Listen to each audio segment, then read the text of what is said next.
مایدچه آن رسیده است که ما دیر باز انتظار بودیم.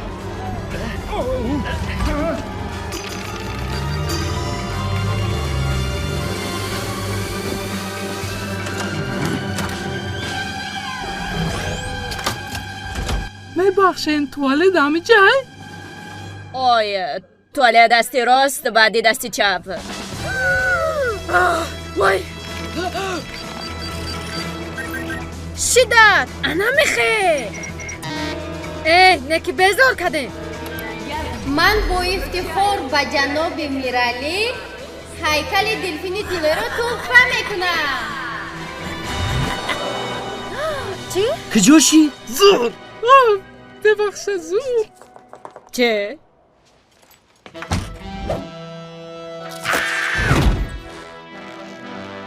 آرام خانم و جنابان، خواهش میکنم آرام باشید. اینجا یگان خطاگی شده است.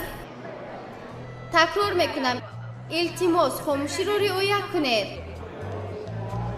کار 100% بود کردیم. آنکه هازی مایده میبروی میره مویسته. کیفش کن بیای خیلی دیگه بستیم. من یک چند سخن دارم گوش کنید. مقصد اساسی من در این شهر پیش از همه جمع کردن مبلغ و دادن خانه ها به هر یکی شما می باشد. من دیگر مقصد ندارم. وظیفه هر یکی ما پیش از همه خوبی کردن است. باور کنید وقتی کار خوب میکنید دلتان آرام میگیرد، زندگی رنگین میشود، همه شما را دوست میدارند. گرگ چوکدستی رفته. ساغرو دوست بقپنشان.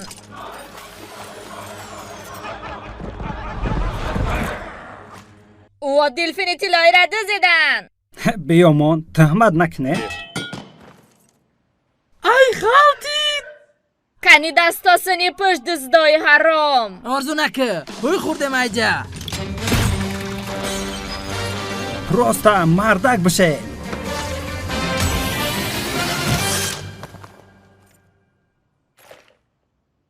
ای چخیلی که عیب شید چید. اینا قبری خچونا اوژه به دستی خچون کندن. ای 5 تا حیوانا علاقه دستگیر کردن و ما قربان گل سپت کردم. اوه من تمامی عمرم صرف کردم که ترا بقپم. با این زندگی من نداشت. اکما به تو چی کار میکنم؟ من شوخی کردم. من اخر صدیرم میکفم. او تمام شد روزای شما سخیرای دزد.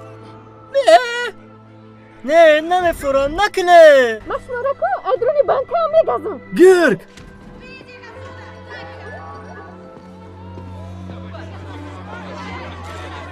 التماس به نوبت همه یک جای نه.